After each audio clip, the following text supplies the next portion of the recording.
Studios sound. Well, Uganda's made several milestones in the fight against inequality and poverty in the past few years, but here is still much more to be done. This country has progressive tax systems on paper, strong labor rights laws, especially for women, and transparent in its budget formulation, though it could increase public participation, especially for women. But it performs much less well on budget allocations for health and social protection spending, and on whether the spending reaches the poorest, on collecting progressive income taxes successfully, and has no effective national minimum wage, and only very short parental leave. Additionally, the income and wealth concentration are very high.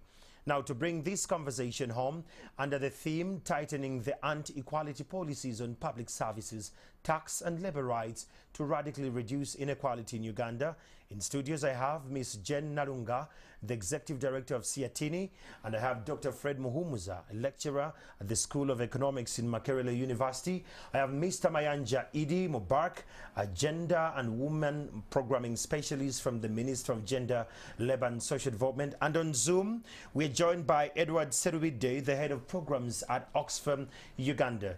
Just so you know that this program is, and I'm Andrew Chamagiro. Join this conversation online with the hashtag Fighting Inequality or Tax the Rich. Just a reminder, this program is powered by Oxfam in partnership with Siatini, CSBAG, and the Uganda Women's Network. That said, let the conversation begin. Happy New Year. Happy New Year. Good to see you, Doctor. Good to see you. Good to see you, Mubarak, and Miss Nalunga. Happy New Year to see you. Happy New Year, but we met earlier this year. I know. Oh yeah, that was before. Oh yeah, it was actually in Jan. Okay. All this inequality going on, the hashtag actually says it all. Tax the rich. And when it comes to Mubarak, the government has the best policies written, the formulation. When you read the policies in the ministry, you're like, wow, Uganda should be a first world country. But along the way, for some reason, we actually lose it. I just want to know, online, Edward, if I can start with you, can you hear me? Yes, I can hear you. Okay. Now, Edward, for starters, what is the CRI and how does it work? Yes, good. Thank you very much. This is Edward from Oxfam.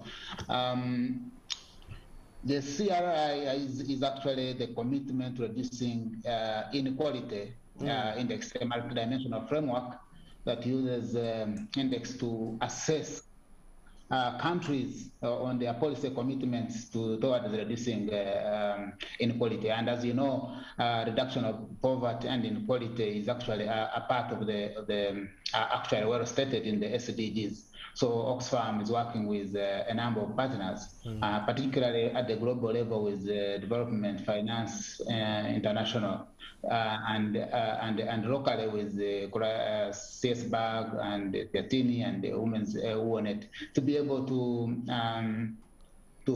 measure the commitments that these countries have taken, and indeed it focuses on 3 pillars.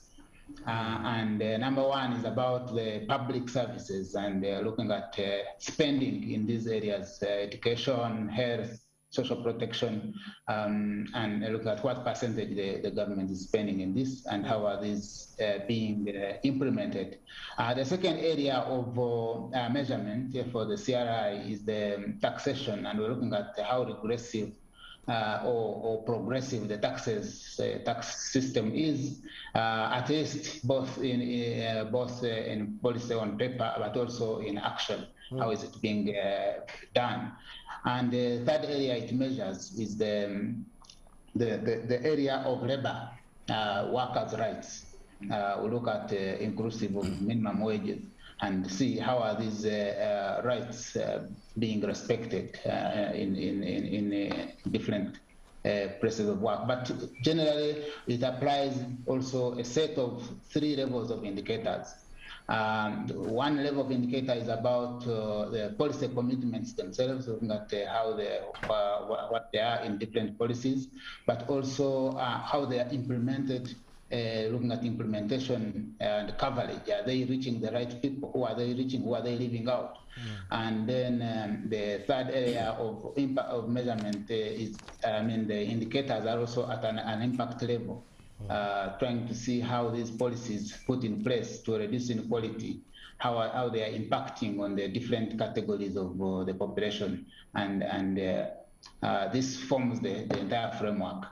Yeah, thank you. Okay.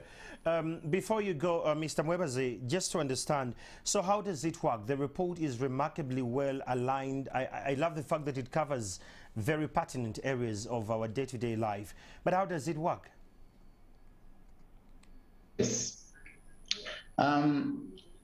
Yes, once we have established of course, we have a set of indicators. The team goes out with to consult different sources of information, of course, which are also government and non-government and the civil society. Tools are set up and information is collected, basically to reflect on those indicators that have been set out.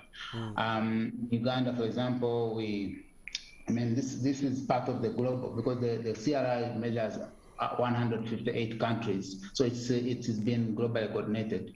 But the current report we are talking about was been mainly had a special focus for Uganda and the East African region on the impact of COVID. So looking more at how COVID impacted these different areas of the pillars that we talked about, the services, taxation, and others. But particularly when you look at services in health, education, and inclusive of agriculture, because in Uganda and East Africa at large, we realize that agriculture employs a very big number of people, and therefore we needed to understand how first of all, the COVID impacted on it, but also how has the inequality worsened or improved in that particular situation.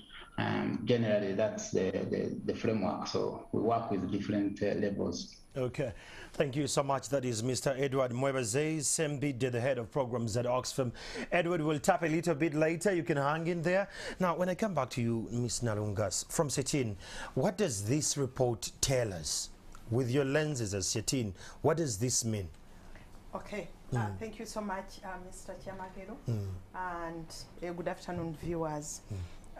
This report indicates that there is unjust distribution of resources, of wealth, of incomes, of opportunities, and that the inequality is not just within Uganda. Like Mr. Serubide has pointed out, this was a global commitment, countries saying that, let us address the issue of inequality. There is poverty, yes, poverty is an issue, but there is also an issue of an inequality. The poor becoming poorer, the rich are becoming richer. But maybe what we need also to point out, that inequality is also between countries. Yeah. That's why we talk about the global north, which is okay, and the global south, which is poorer. So we look at also the continents, inequality among countries and also within countries. And within countries, we look at also even within regions. You take an example of Uganda. Some regions are poor, others are doing a little bit better. I love the word a little bit. yeah, they are not doing better, but a little bit. It's a matter of scale, because you can say a region is doing okay, yet on global standards, it's also doing worse, So the issue of inequality is with us. It's a big issue which we need to address. So for me, what the report is bringing out is the evidence of that. That in here you are doing like this, but at the end of the day, the issue of inequality is an elephant in the room, which we need to address, because it's an issue of also an issue of security. Because it isn't good having people who are really poor and becoming poorer, and others rich becoming rich. You can't enjoy your richness. Of course. So it's you're worried. They you will are jump worried, over the fence. Yeah, of course. Then you put up the fence higher, then you Yes. put electric Sembule. fence, sembule, then you electrify it, Yes. then you put a guard, but they get you Oh, when you are yeah. entering your gate. So it's an issue which we need to address, and maybe what we need also to point out that inequality, like poverty, Yeah. it's policy choices. It's made by us that, and we can be able to address it through policy and policy implementation. Okay. Well, that is Ms. Nalunga from Sietini. When I come to you, Mr. Mubarak from the ministry, we want to understand what are some of the policy reforms government is trying to come up with to address the issue of inequality, especially with gender post-COVID-19. Yeah, thank you, Andrew, and the viewers. My name is Mubarak. Particularly, before we examine what is in the offing in terms of reforms in the policies, and of course, in line to the report that we are discussing tonight, I think we need to examine further the gains that Uganda had reached at in terms of gender equality. Okay. But of course, the reverse that COVID has caused. I think it is common knowledge today that the shocks of COVID took everybody unaware. There are some reverse that have been registered in terms of reversing the gains.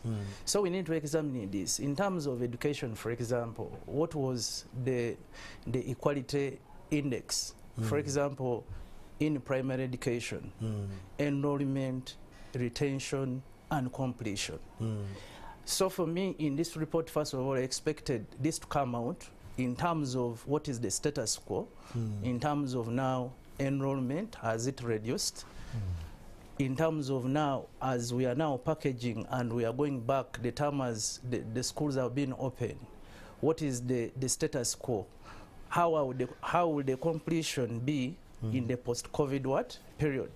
But in terms of the policy reforms, of course, there are so many things in offings. You have heard recently about the guidelines published by Ministry of Education on prevention and management of teenage pregnancies in schools in Uganda. Of course, when we also go back to areas of, which is a very big pillar in gender equality, the issues of women economic empowerment. Of course, before COVID came in, there was a gain. We, in the Ministry of Gender, we have a full program that extends credit to women for them to fund their initiatives. But because of the COVID shocks, this business either they died out, but of course, as a reform, we are looking at, we are reassessing the women groups, the businesses, to see at which level, and I think we have already done this, so that we either refinance the projects or we reschedule the repayment periods, so that women are able to make money. But before COVID-19 came, these gains, were they bridging the gap of the gender inequality financially between men and women from the reports you're getting, especially from the women credit facility? Yeah, of course, the midterm evaluation of the UA program, there was actually quite a very big progress, especially in the rural women that majorly who had the challenge of access to credit. So the success stories that we documented, we saw that women now, they were at the forefront of even now taking the responsibility of paying school fees to some of the children in the households. There was a problem of just mere access to sanitary towels and all this. But we have got these testimonies from women that one is no longer an issue. So for us, we think this is something that we can capitalize on to see how we can increase money in this program, but also the advantage, of course, which is also coming in the midway, is the parish development model with those 7 pillars, but conclusively, if we want to increase credit to women, then the financial inclusion pillar, which we are ring fencing 30% for women in the parishes to ensure that they are able to finance their projects. Okay, that is Mubak from the government side, Minister of Gender, and he's going to be responding to quite a lot of things.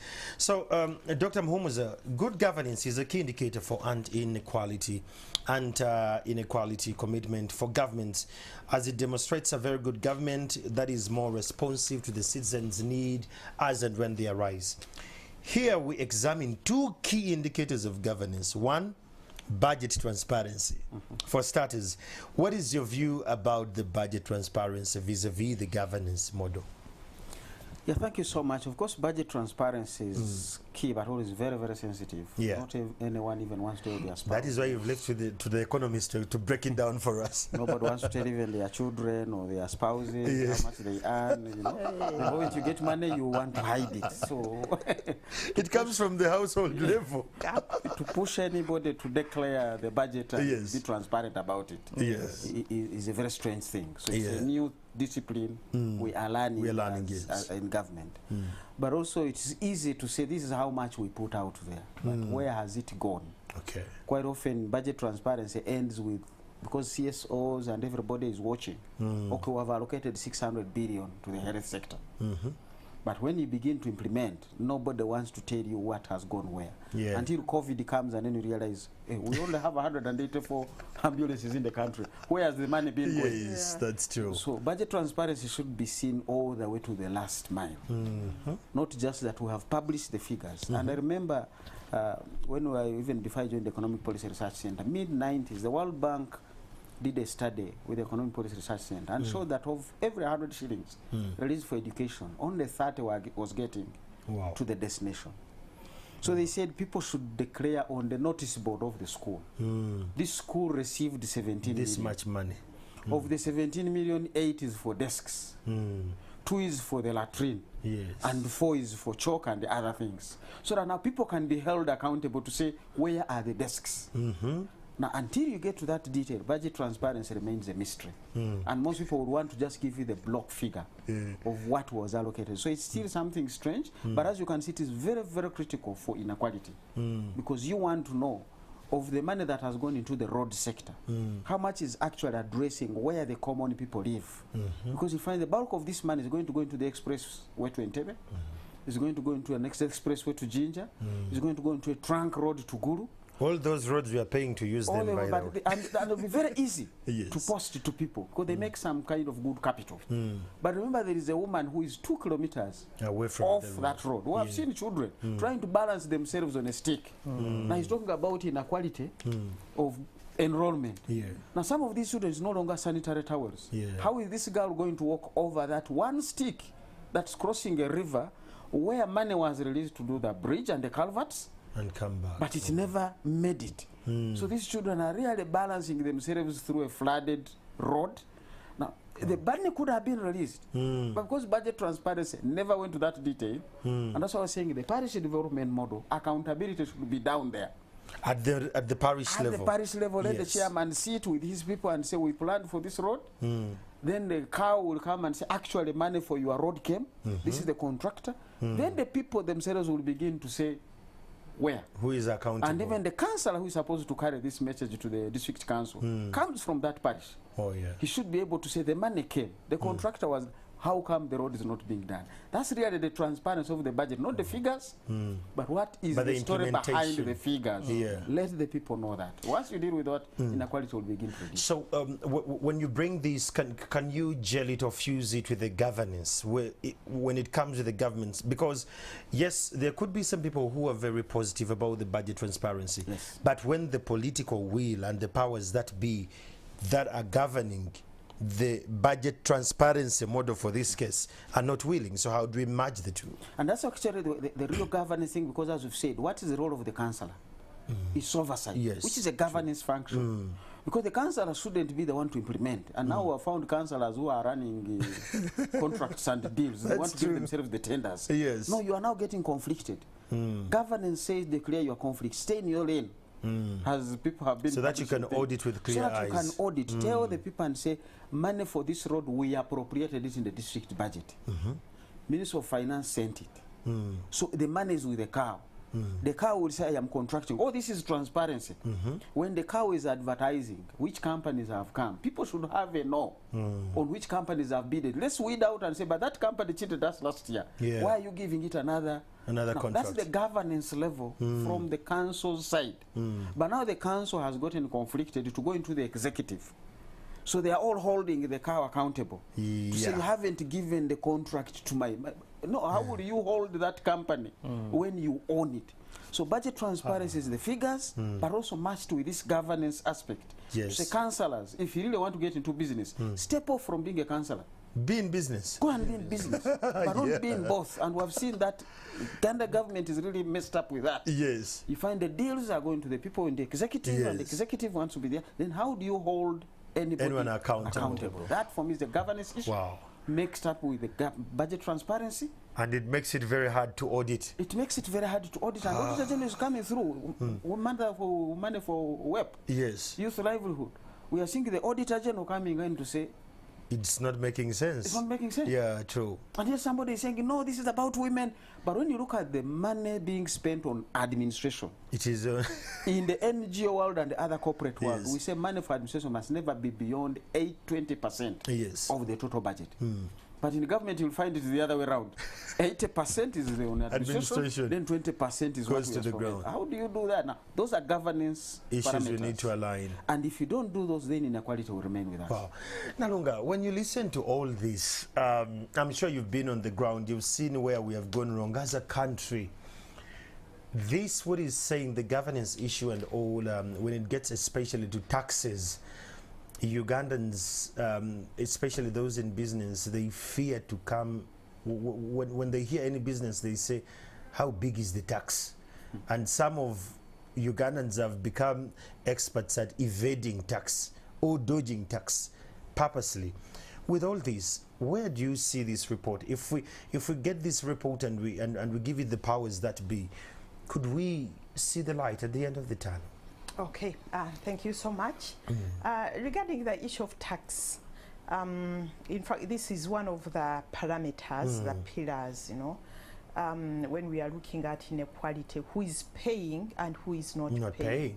What kind of tax is it? Is it a progressive or a regressive tax?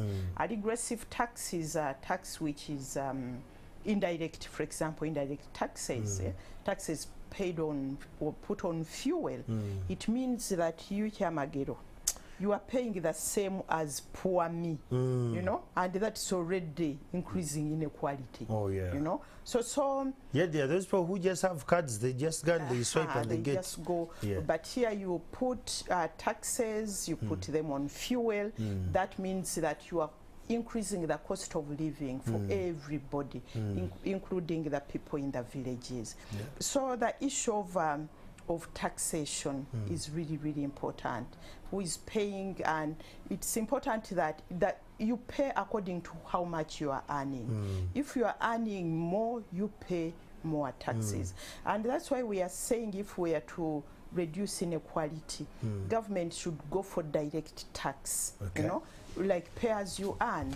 But again, we are saying that taxes should be fair and equitable, you know. Today, people, like you are saying, businesses are saying the taxes are high. Yeah, they are. I'm not a business person, but this is what business people are telling us, that the taxes are, I'll give you an example. Taxes are very high. If someone brings Endi water, URA will charge them per bundle. It charges 460,000.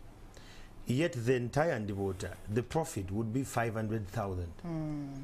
So they are taking 460,000, leaving this trader with 40,000. And so he will tell you, I think it comes back to what he was alluding to, that even me, I'm not willing to declare to URA that this is how much I'm earning, because I know they're taking 3/3 of the entire business. And before you know, business will crumble, and the unemployment question will still be coming back and forth. So, and I think building on that is where we're saying policy is critical. Oh yeah. Now you begin to tax clothes by weight. Yeah. In kilograms. Yes. Now me and you don't put on heavy clothes. Of course. the Jirikoti is for the poor. The poor, Yeah. yeah. So if your tax is pegged on weight, you are actually taxing the poor. Yeah. Us who put on light things, Yeah. because we stay in warm environments, Yes. we are paying less tax. Yeah. Oh, That's a distortion of policy. Of the policy, yeah. And is punishing this person for why do you stay in the cold? Because I can't afford a good house, Of course. so I need to put on heavy I'm a clothes, border rider. I want to put on so that kind of distortion is critical at policy making. Wow. You know, we also today we are looking at taxes and user fees for women, especially for women, cross-border women and market women. And what we realized, and maybe Dr. Muhumuza, he's the economist, and with the figures, when you look at our economy, the small and macro, you know, those are almost women who are true. there, the market women, the hawkers, The the vendors. saloon women and all that. So we are looking at taxes and dues in markets. And what we found out, that these women, the market women, pay a lot of taxes, dues, because they are supposed to pay toilet fees. Yeah. KCC or the local government is supposed to Provide for that. They don't. So they have to pay every time They use go the there. facility. They use the facility, they pay. And we found out, you know, because of so many reasons, women go there more than men, Yeah. and men can be able to cut corners and do what they want. Yeah. So then you find they pay for garbage collection. They pay for security, and they also pay a lot of dues because the Market Act is not Yeah, it's not hasn't clear. been upgraded since 1942. We're still you with know? the same So act. yes, so you find that such Inequalities, taxes yes. are increasing inequality. Women are falling out of business. Today they are in that business. Tomorrow they are out. You know, so like we are saying here, policies matter.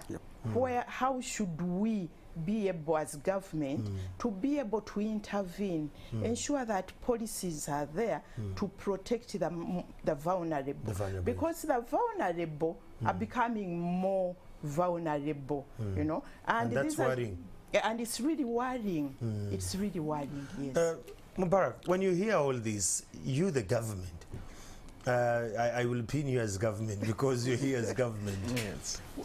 Do our policies, the framers of our policies in this country, are they detached? Do they see all of this? Or if we have very good policies on paper, when you read the policies of Uganda, I told you we should be in first world countries. Where is the gap? Because here we are having honest and comfortable conversations. Where is the gap? What can we do? What should the architectures or the technocrats in the boardrooms and the big rooms think of these policies that can be, you know, in tandem with what we, the Wananchis, are going through? Yeah, thank you, Andrew. What we must first of all agree with my fellow panelists is that policies are made in the interest of people. And of course, the whole process of policy formulation is always consultative. Yeah.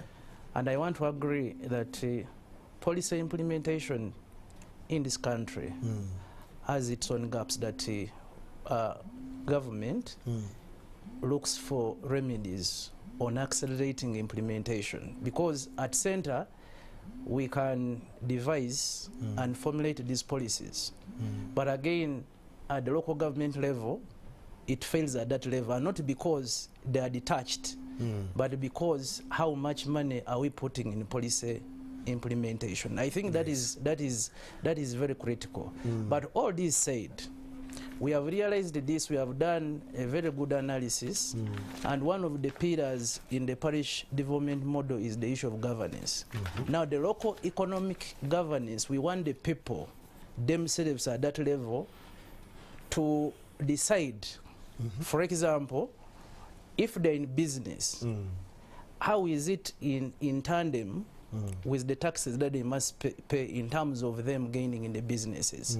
So we are going back to the local economic development that the locals should do in the councils there. If we are talking of market dues, then the market dues should not be, the guide should only be, I mean the act is only to guide. But at that level of local lower local government at parish level, the councillors there, they must articulate and say, what is this which is commensurate for our local people to benefit either in agricultural value chain, in whatever endeavor that they are trying to do that brings money, it must fit in the aspirations of the people in that locality.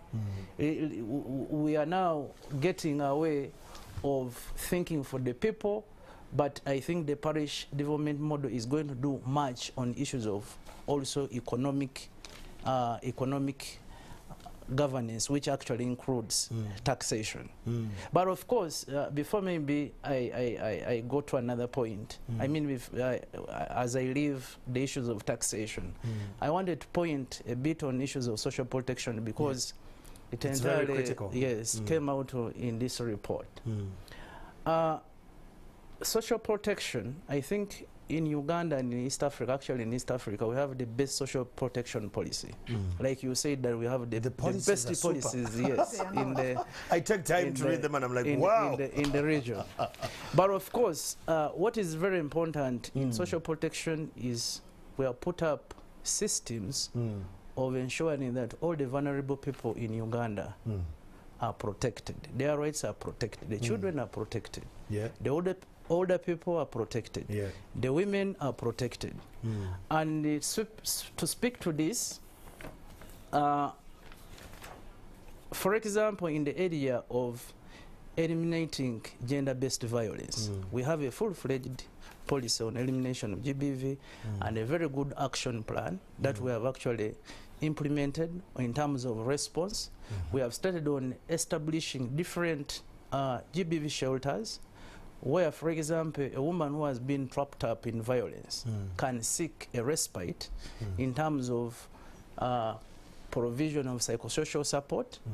Then the older persons, I think now government of Uganda has taken up almost 70% now. Government of Uganda is funding the direct cash transfers to old people. Initially it was a donor-funded program. Still it has, donor partners are still there, but now government is entirely taking up this to ensure that the older persons, and of course for me as a gender and women programming person, our interest is to see those vulnerable women out there. Are they accessing this fund? I mean, these cash transfers. If there are challenges, then we must really get out to address this. So, as far as social protection, we're on top of the game. We want also to agree that COVID caused the havoc, and much of the gains, like I said, they're distracted. But we have now the ministry COVID post-COVID response plan that actuates all these aspects in terms of responding to what went bad. Okay, that makes sense. But when you talk about the vulnerable groups, the women, the children and the old, how far has the ministry gone, especially with gender, to make sure that the awareness campaigns on the ground are well aligned with or without COVID-19? Because when we read some reports of the women who have been abused, gender-based violence during COVID-19, the numbers are shooting. The girl child, the numbers are shooting. When we go to some areas, even boys have been in one way or the other abused. So the awareness strategy, is it much more detailed that it goes to the last person at the bottom of the pyramid? Yeah, Andrew and viewers, I think again this still in the parish development model, but also coming from the National Development Plan 3. There's program 13, which is on community mobilization and mindset change. And basically this is for awareness creation, mobilization of communities, which is actually geared towards social normal change. Because we have realized that the problem is with our cultures. So that mind must be changed. Then when you come to the parish development model, there is a full pillar. I think, Doctor, it is pillar 5. Entirely, we want to scale up the mobilization and creating awareness in communities using that pillar. And as I talk now, the first resources under the PDM has been given to Ministry of Gender to prepare communities for PDM, but also entirely speaking to them to appreciate the program because it was one of the bottlenecks that had been raised in the previous implementations of NDP1 and NDP2. So if we have done very well in changing the mindset of the people, then we are sure that even the gender-based violence will go down because the same committee members will be contributors. The inclusion aspect. Yes, in inclusion aspect, preventing but also supporting government in responding to some of those vices, but also supporting survivors who are being trapped in GBV. The conversation is still going. We're still talking about tightening the anti-inequality policies on public service tax and labor rights to radically reduce this conversation. It's live on Twitter. We're just going to take a very quick break, and when we return, the conversation follows. The hashtag on Twitter is Tax the Rich. We'll be back shortly.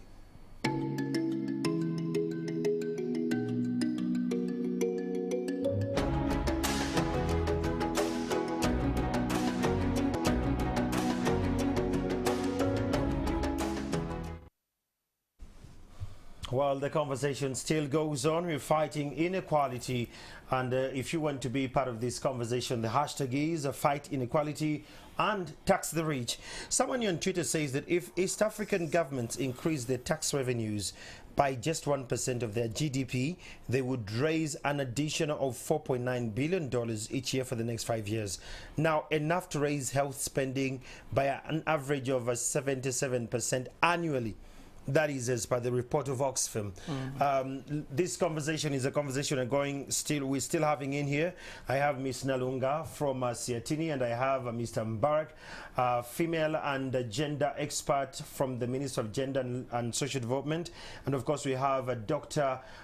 Fred Muhumuza, a lecturer from the Economics Department in Makerere University. Doctor, before we went for the break, you heard how Mr. Mbaraka broke it down.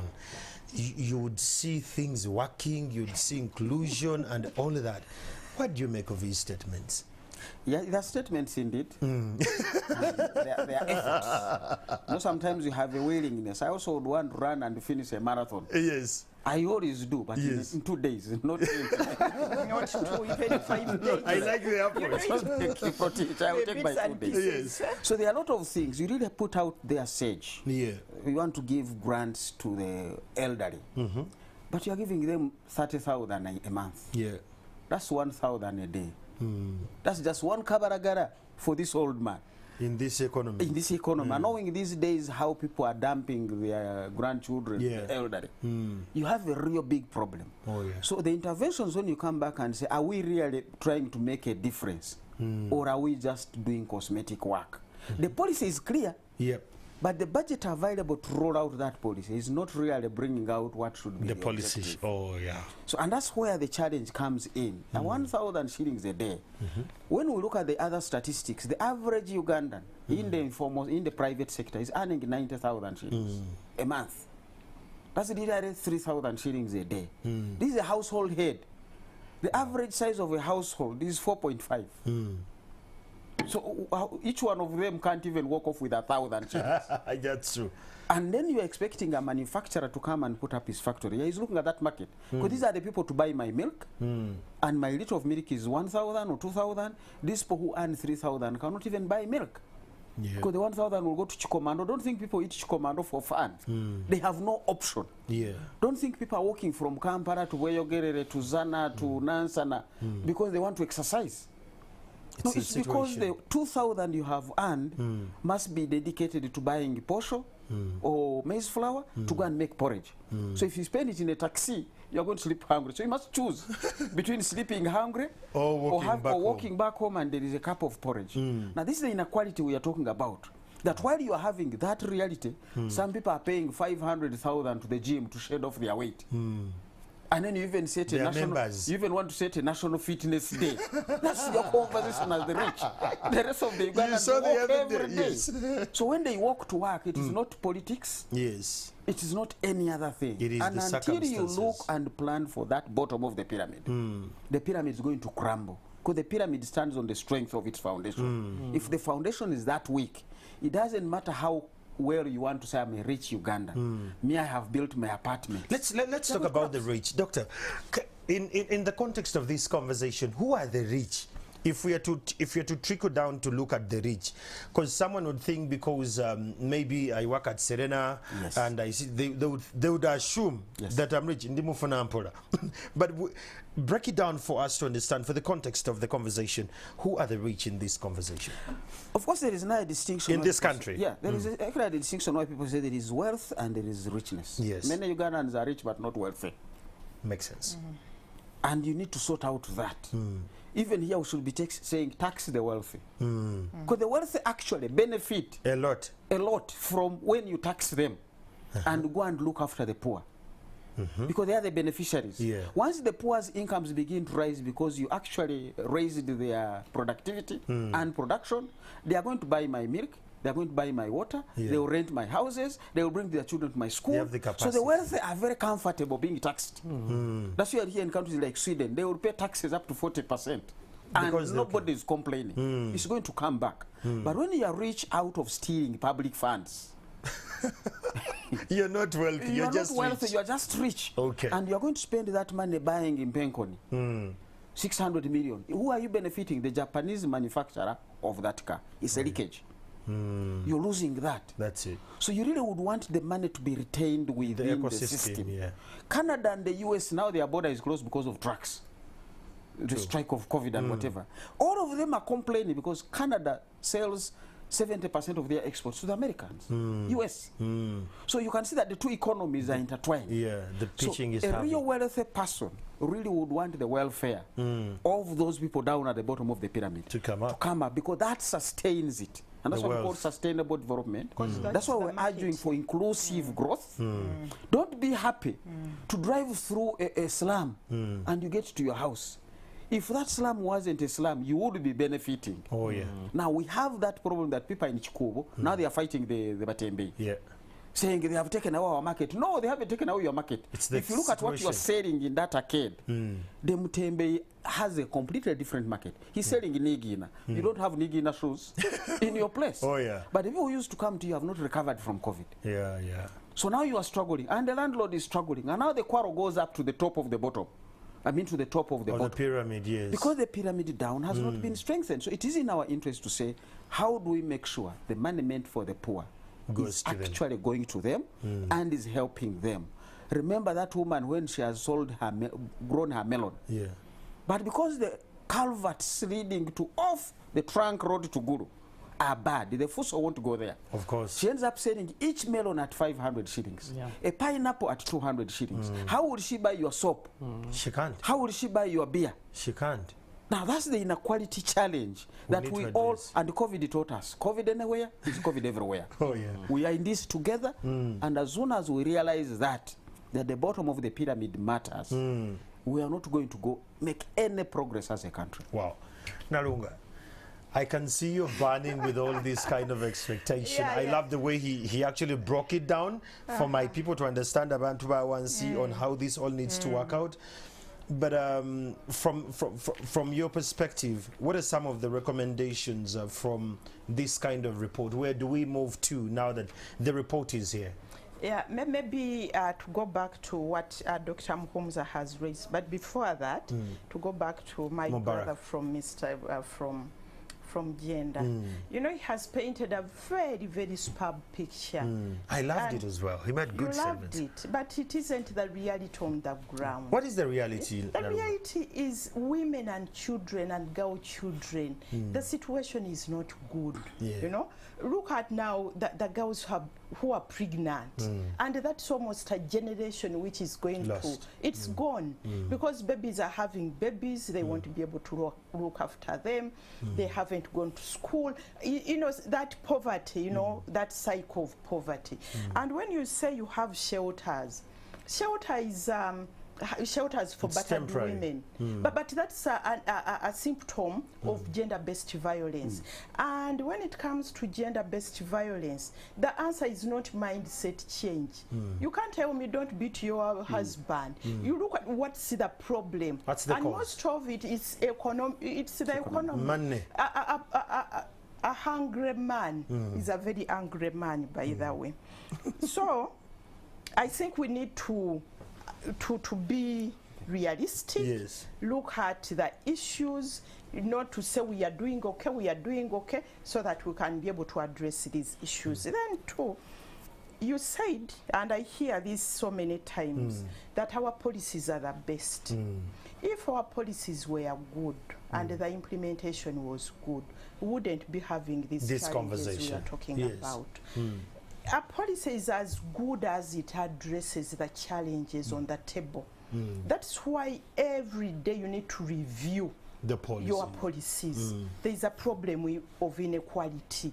It's no longer poverty, but inequality. How do we go back on the drawing board and be able to address this issue? For example, I'm a student of history.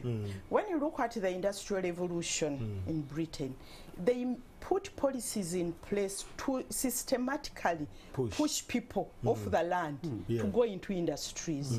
So now, for us, the problem is that we need to push people back on the land because there are no industries here. Yeah. So how do we do that? We need another policy, you know. We need That to resonates with the need. to the need, and we haven't had that. And for example, I'm also passionate about trade and the economy.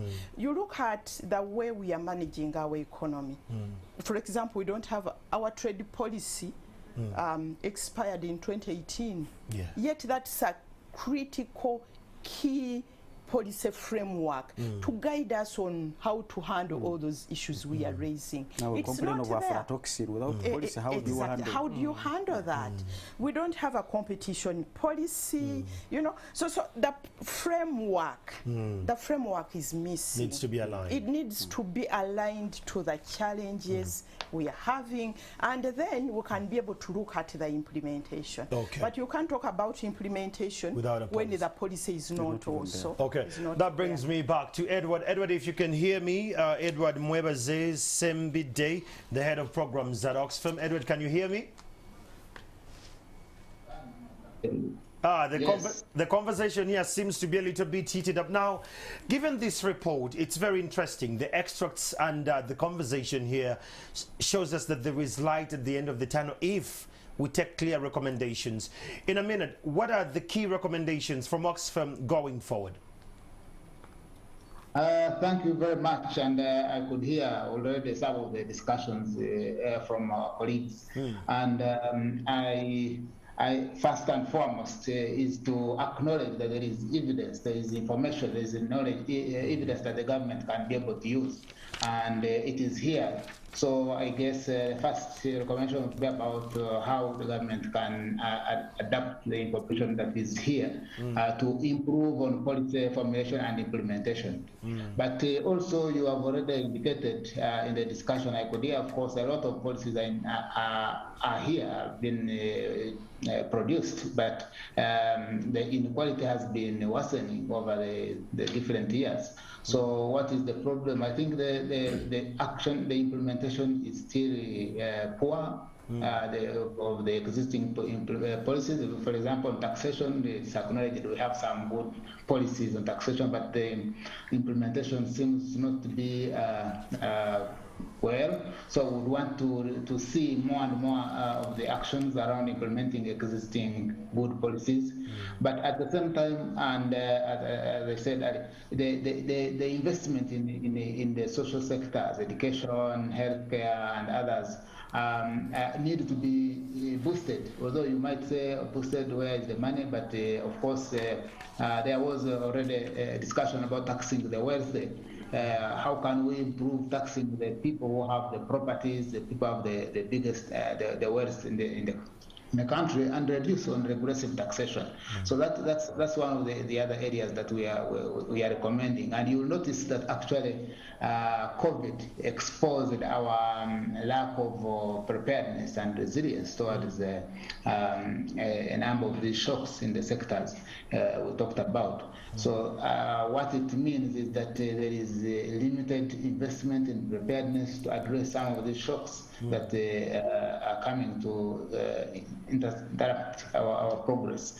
And of course, the other element that we are recommending is around citizen engagement, transparency, ensuring that actually there is limited wastage of these public resources. So they are invested in the different sectors I'm talking about. They are also well monitored, and we can get the value out of what we have made as investment. So thank you. Okay. Well, Doctor, in a minute, while we are finalizing, what is the recommendations going forward? I think the recommendation is really to take a broader look at what we need to do. When the financial economic crisis hit the US, they said, well, people have lost jobs, but even those with jobs, their incomes are very low. Yeah. So they created shelters where they said, even when you have a job, come and sleep here. Government will pay for the water, for the electricity, for the rent, so that you use your little money strictly for your other needs. Yes. Now, if we had a very good bus transport system, because the poor are spending a lot of money on transport, you may not increase their income. But if you can reduce the expenditures, can health services be free and effectively free? Can UPE be free and of good quality? You would have saved this poor household a lot of a budget.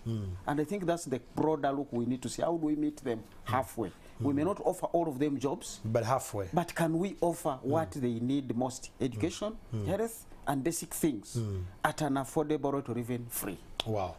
There you go, Mr. Mbaraka. Now, I feel your pain when you're government and you're in this position, but I'm sure there is some commitment you can make for this conversation. Yeah, thank you, Andrew, and viewers. For us, going forward, one, we want to appreciate the pandemic came with challenges, but with some opportunities. Yeah. Now, in PDM, for us, we are looking at expanding opportunities for all the vulnerable people. Okay. And if specifically I can speak for women, we want to have women, when they're operating bankable projects. And if we do that, then we shall be expanding the tax base. So you, Magero, if you are rich, then you may actually get relief if we have expanded. And my wife gets into the loop. Exactly. Yes, I get it. Then the other issue on policy review and all this. Of course, policy review is informed by emerging issues. Yeah. So I want to encourage all our partners to put this on table, what they call agenda setting in policy formulation. If there are emerging issues in all aspects of policies in Uganda, then we can have a conversation and say, going forward, I think we need to speak to this. Yeah. Lastly, what are these opportunities? We are now in e-commerce. How do we leverage on e-commerce, for example? The 50 million platform for women speaking business. How do we expand for women to benefit in the common markets? The East African market is here. The African Free Trade Area market is there. So how do we support women in terms of leveraging on e-commerce, the digital platform, for women to be able to market the mangoes in Paris, where I'm coming from, so that they are exporting this mango to Kenya, to Rwanda, and wherever the whole of Africa. I think when we do this, then we shall be expanding the spectrum and reducing on vulnerability in the life cycle as our national development plan envisages. Wow. There you have it. That is the expert from the Ministry of Gender, Labour and Social Development. Is called Mubaraka. And of course we had Dr. Fred Muhumuza, who happens to be a lecturer at the School of Economics at Makerere University. We had Miss Nalunga, who happens to be the Executive Director of Siatin, and Edward Mwebaze Sembide, the Head of Program from Oxfam. This conversation doesn't stop here. Keep the conversation going online. The hashtag is Fight Inequality and the other hashtag is Tax the Rich. I'm Andrew Chamagiro and this program was powered by Oxfam with partnership with the CS Bag Setin and of course the Uganda Women Network. Good afternoon.